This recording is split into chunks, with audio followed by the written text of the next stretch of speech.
তো আমি আপনাদেরকে এইটুকু বলতে চাই, যারা অধিকার পরিষদের রাজনীতির সাথে আছেন, জেতার জন্য না, ক্ষমতার জন্য না, ঈমান এবং আকীদা নিয়ত ঠিক রেখে যদি সংগঠন করেন আপনারা বিজয়ী হবেন। কিন্তু আমি সবসময় নেতৃত্বে থাকবো না। একক ব্যক্তি নির্ভর দলকে তৈরি করা যাবে না। অনেক নেতৃত্ব তৈরি করতে হবে, নেতাদেরকে সুযোগ দিতে হবে, চেনাতে হবে, উপস্থাপন করতে হবে। সেই জন্য আমি বলছি ইনশাল্লাহ আগামীতে যথাযথ প্রক্রিয়া কাউন্সিল হলে সভাপতি অন্যজনে আসবে, আমি স্থায়ী কমিটিতে থেকে রাজনীতি করবো, সভাপতি আমাকেই থাকতে হবে না। কিন্তু আপনাদের সেই মানসিকতাটা থাকতে হবে।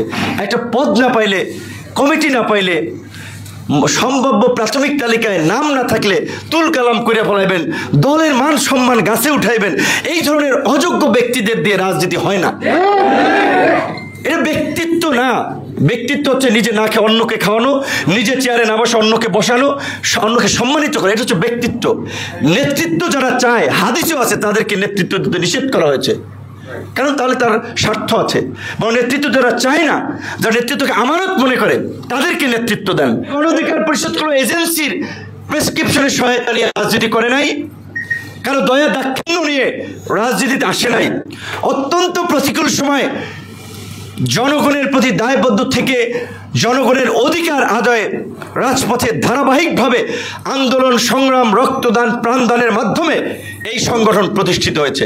এবং আমরা বলতে পারি বাংলাদেশের মধ্যে সবচেয়ে তরুণদের দ্বারা গঠিত দল গণ অধিকার পরিষদ, এবং বাংলাদেশে ভিন্ন মাত্রার রাজনৈতিক প্র্যাকটিসের ক্ষেত্রে উদাহরণ তৈরি করেছে গণ অধিকার পরিষদ। গণ অধিকার পরিষদ শুধুমাত্র মুখেই গণতন্ত্রের কথা বলে না, কাজের মধ্যে দিয়ে সেই গণতন্ত্র আপনার প্র্যাকটিস মানুষের সামনে উপস্থাপন করেছে। দল ও অঙ্গ সংগঠনের শীর্ষ নেতৃত্ব গণতান্ত্রিক প্রক্রিয়ায় নির্বাচনের মধ্যে দিয়ে আগামীতে আমাদের জেলা, উপজেলা প্রত্যেকটি ইউনিটেরও কমিটি হবে একই প্রক্রিয়ায়। এখন কেন্দ্রে এই প্র্যাকটিসটা শুরু হলেও জেলা উপজেলায় শুরু হয় নাই, কারণ আমরা মনে করছি একটা নতুন সংগঠনকে দাঁড় করানোর জন্য বিশ্বস্ত সহযোগী প্রয়োজন, ট্রাস্টেড লোক প্রয়োজন। কাজেই যারা দলকে ধারণ করে আমাদের সাথে লেগে আছে তাদেরকে আমরা নেতৃত্বে দেওয়ার চেষ্টা করছি। এবং ইতিমধ্যে আপনারা দেখেছেন আগামীতে জাতীয় সংসদ নির্বাচনে 36টি আসনে জুলাই 36 সরণে গণ অধিকার পরিষদের প্রার্থী ঘোষণা করা হয়েছে। আশা করি অগস্টেই আমরা আরও 100 প্রার্থী ঘোষণা করব। পর্যায়ক্রমে আমাদের 300 আসনেই 300 প্রার্থী ঘোষণা হইবে।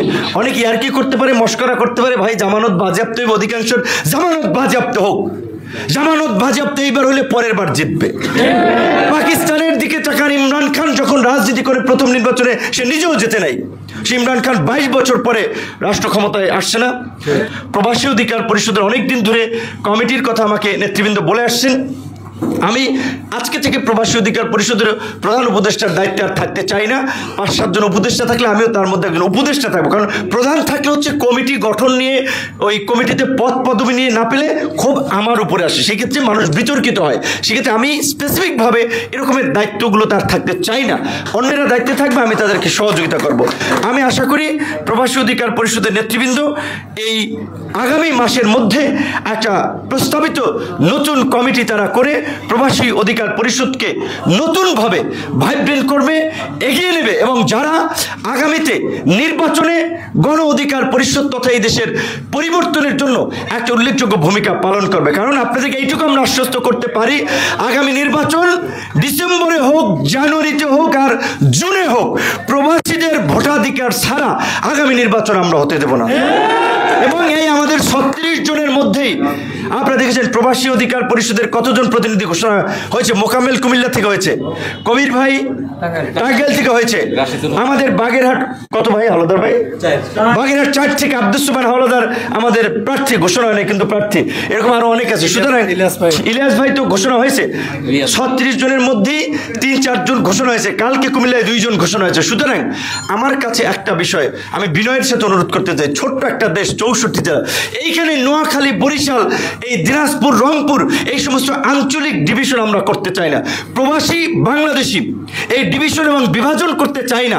সস্তা রাজনীতি করার জন্য, গরম গরম বক্তব্য দেওয়ার জন্য, প্রবাসীদের জন্য এইটা করবো ওইটা করবো, এই সমস্ত মুখের কথা আমরা বলতে চাই না।